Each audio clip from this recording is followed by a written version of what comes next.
Bonjour à tous, aujourd'hui dans cette vidéo nous allons voir comment il est possible de récupérer une information clé d'une feuille Excel à partir de Power BI et bien sûr propager cette information sur les différentes feuilles du tableau. On passe tout de suite sur Excel. On dispose d'une feuille Excel avec plusieurs feuilles et on va constater que sur chaque feuille, en cellule A1, on a la ville. Donc là, on a Paris, New York et Londres. Et juste en dessous, on a le tableau avec les différentes ventes pour le mois de janvier, février, mars, avril. Pour résumer, ce que l'on souhaite, c'est récupérer les différents items, les mois, et ajouter automatiquement le nom de la ville. Pour cela, on va travailler dans Power Query. On va partir d'une requête vide. Donc on choisit requête vide, Power Query va s'ouvrir et là on va pouvoir aller déjà chercher dans un premier temps le fichier Excel. Donc la première étape, on va se mettre en éditeur avancé, on va dire c'est égal, la source c'est égal à Excel. Alors attention à toujours dans Power Query le respect de la casse, c'est-à-dire des majuscules et des minuscules. Donc ce que je veux récupérer, c'est le file content. On aurait pu passer par l'assistant pour simplifier le travail. Et là, donc, je récupère mon chemin d'accès à mon dossier data. Je ferme ma parenthèse. Et là, je vais lui dire je ne veux pas utiliser les headers, donc c'est-à-dire les en-têtes. Et je mets true à la fin et on va pouvoir faire OK. Donc là, on se retrouve avec quoi? Avec notre fichier Excel. On avait 3 feuilles et on retrouve bien nos 3 feuilles. La première feuille, c'est Londres. La seconde, c'est New York. Et la troisième, c'est Paris. Dans une première étape, ce qu'on va faire, on va nettoyer cette partie et on va récupérer uniquement ce qui nous intéresse, c'est-à-dire la feuille data. On va travailler sur celle-ci. Donc on sélectionne la feuille data, on clique droit et on fait supprimer les autres colonnes. On a supprimé nos colonnes. Ce que l'on va faire, c'est simplement renommer. Là, on voit qu'il y a des espaces. On va simplement les supprimer et remettre des majuscules à la place pour pouvoir lire facilement. Voilà. Autre colonne supprimée. Dans une première étape, on va nettoyer ce tableau. Donc, on constate qu'on a toujours les deux premières lignes. Donc, la première ligne avec le nom de la ville et une deuxième ligne vide. Et ensuite, on a les en-têtes de colonne, donc l'item qui correspond au produit, les valeurs de janvier, février, mars, avril. On va nettoyer cette table pour pouvoir avoir un tableau structuré simplement avec en en-tête de colonne les en-têtes de colonne donc, qui vont remonter ici. Et bien sûr, supprimer ces deux lignes. Alors, c'est parti.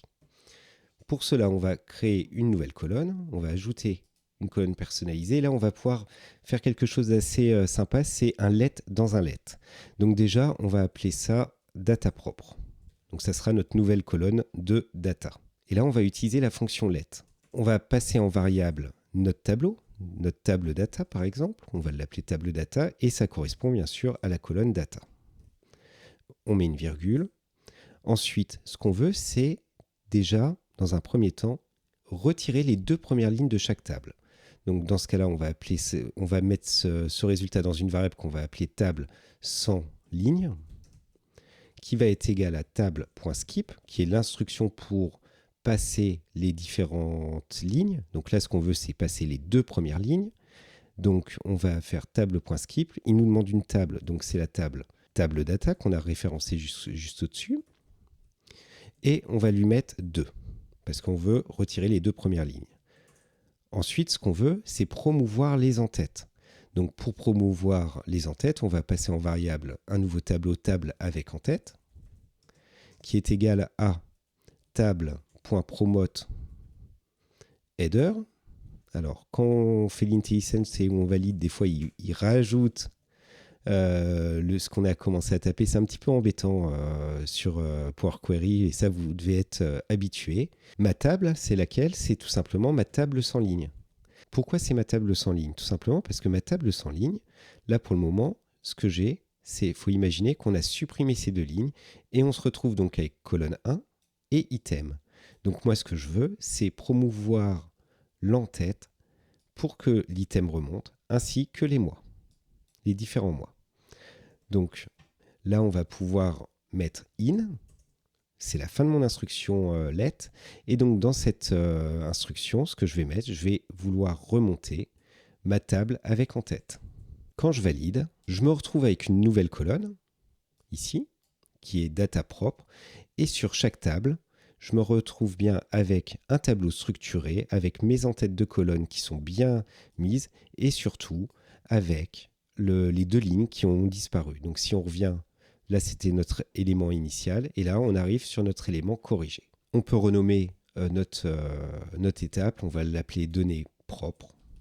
On peut l'appeler n'importe comment, évidemment.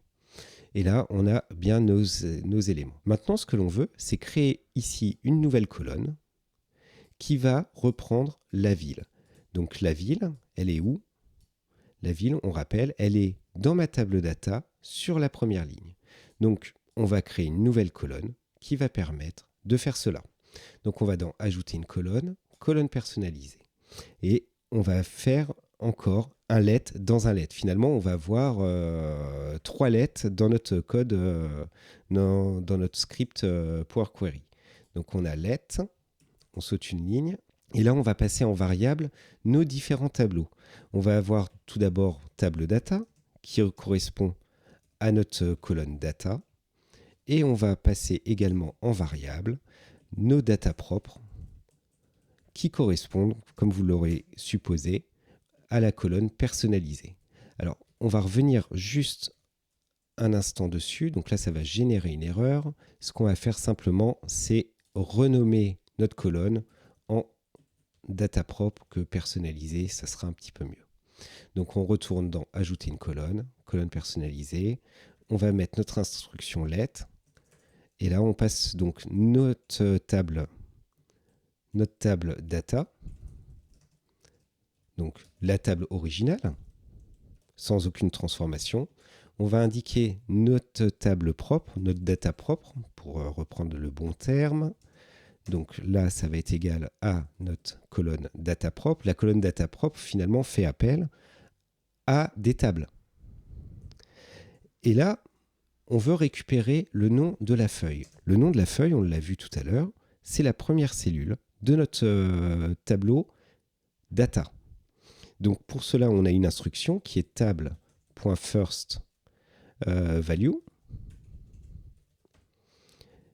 Il nous demande une table. Donc là, on va faire table.select colonne. On va récupérer de notre table data, c'est-à-dire la colonne data, la colonne 1. Donc on lui dit notre table c'est table data. Et ce que l'on veut, c'est la colonne 1. Donc pour cela, on va mettre les accolades. Donc on ouvre et on ferme tout de suite l'accolade comme ça, c'est fait. Et entre guillemets, on va pouvoir dire c'est la colonne 1 parce que c'est toujours dans la colonne 1. On ferme les parenthèses. J'en ai peut-être fermé trop. On est bien à 3 parenthèses fermées. On met une virgule. On n'a toujours pas terminé. Et là, ce qu'on va faire, c'est table avec nom. Maintenant, il ne reste plus qu'à créer une table qui va permettre de récupérer l'information de la ville dans une nouvelle colonne. Donc, on va appeler ça table avec nom. Et là, on va utiliser l'instruction table.addColonne pour créer une nouvelle colonne, pour ajouter donc cette fameuse colonne que l'on souhaite. Cette fameuse colonne, elle va être dans data propre, c'est-à-dire la table avec les 2 premières lignes supprimées et le promote header, c'est-à-dire la mise en place des entêtes de colonne.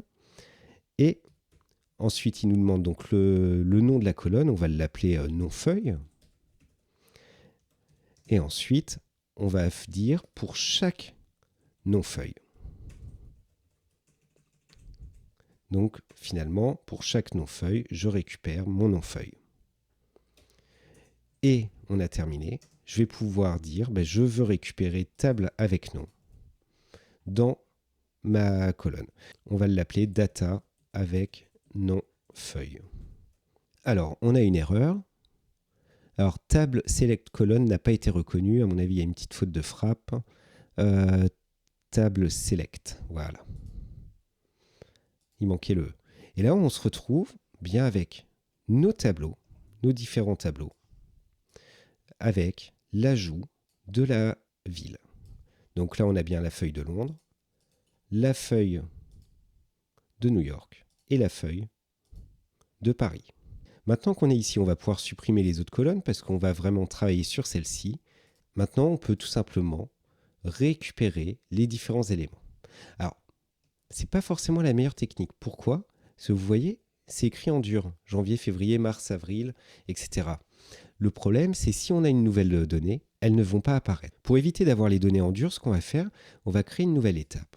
On va transformer ces éléments-là en liste pour utiliser juste après la fonction table.combine qui, lui, utilise uniquement des listes. Alors, on le fait en étapes. Ce qu'on fait, c'est table.colonne. Donc ça va permettre de faire une liste. On valide.